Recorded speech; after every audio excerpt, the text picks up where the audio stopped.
শেখ হাসিনার স্বৈরাচারতন্ত্র এবং স্বৈরাচারিতা শুধু বাংলাদেশের জনগণই নির্যাতিত নিপীড়িত হয়নি, তার এই দুঃশাসন আওয়ামী লীগের নেতাকর্মীরা পছন্দ করে নাই। আজকে তার কারণে, তার অপশক্তির কারণে আজকে তারা মাথা চাড়া দিয়ে কিংবা বুক ফুলিয়ে বলতে পারে না আমরা আওয়ামী লীগ করি। আমি আপনাদের শুধু বলতে চাই, আমরা একটি নতুন বাংলাদেশ গড়ব। এখানে সংখ্যালঘু বলে কোনো কথা নয়।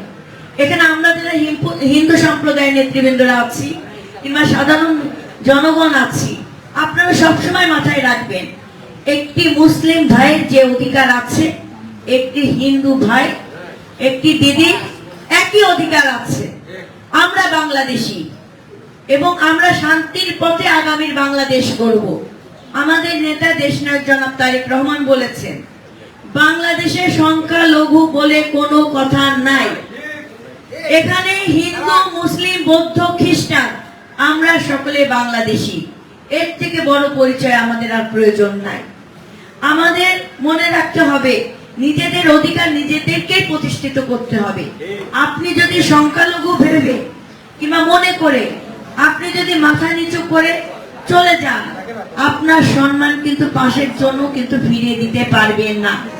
আপনার সম্মান, আপনার অধিকার আপনাকেই প্রতিষ্ঠা করে নিতে হবে এবং সম্মানের সাথে। তাই আমরা কি, আমরা বাংলাদেশী, এই কথাটা আপনারা মনে রাখবেন।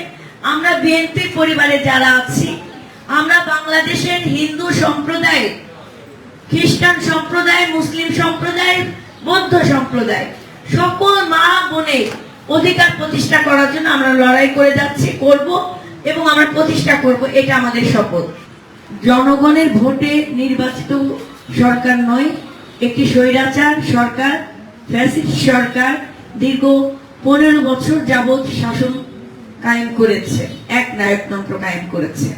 এখানে জনগণের ভোটে নির্বাচিত সরকার ছিলেন না। তারা তাদের অত্যাচার, নির্যাতন, নিপীড়ন এবং এক ধরনের বৈষম্য সৃষ্টি করেছে, যেখানে জনগণের বিরুদ্ধে রাষ্ট্রযন্ত্রকে ব্যবহার করেছে।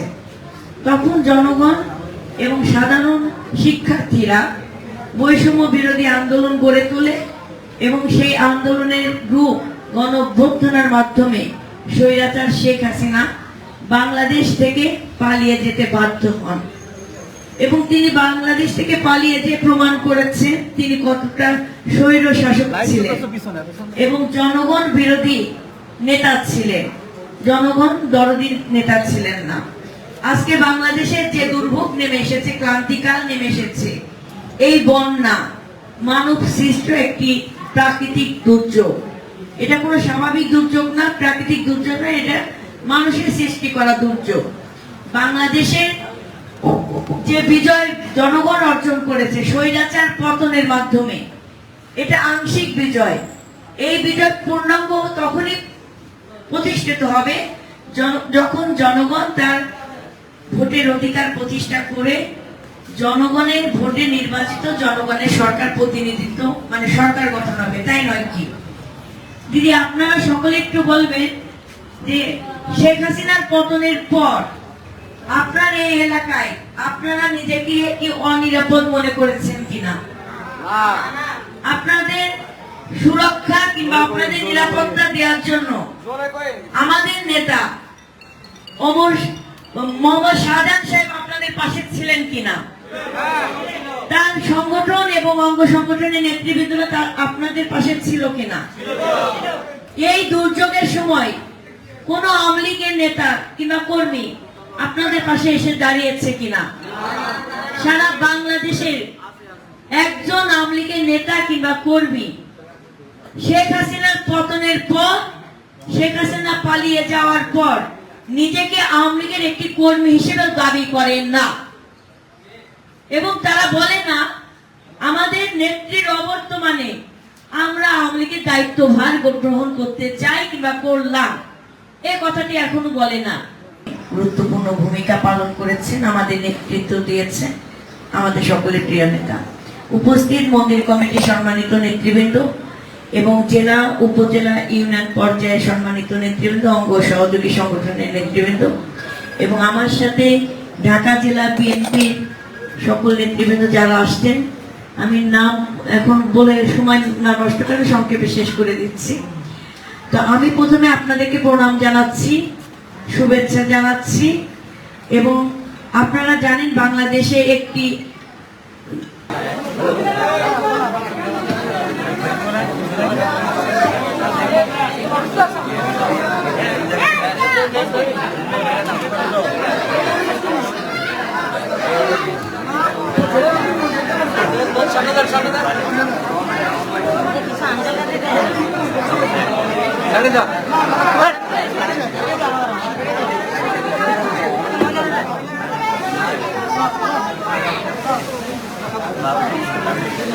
মহিলাই বেশি, মহিলাই সংখ্যা বেশি।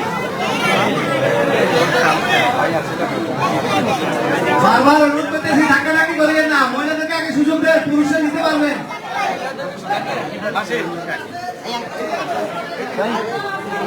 এই যাদের কাছে স্লিপ আছে সবাই পাবেন, একটু ধৈর্য ধরেন, এখানে স্লিপের বাইরে কেউ পাবে না। স্লিপ দিয়ে টান দেওয়ার জন্য বিশেষভাবে অনুরোধ করতেছি, শান্তদা একটু লক্ষ্য রাখেন। যারা যারা স্লিপ আছে সবাই পাবেন, একটু ধৈর্য ধরেন, আগে মাহমুদকে সুযোগ দেন, পুরুষরা একটু পরে আসেন।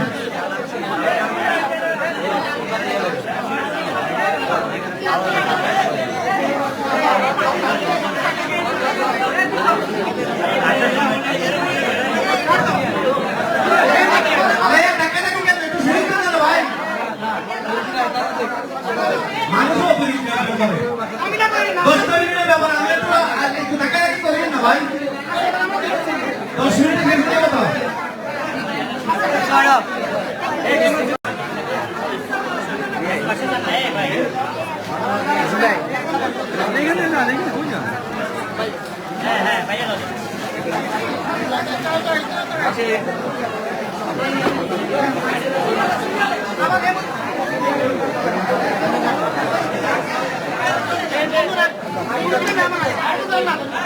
ধাক্কাধাক্কি করিয়েন না, অল্প সময় নিবেন, শেষ হয়ে যাবে, একটু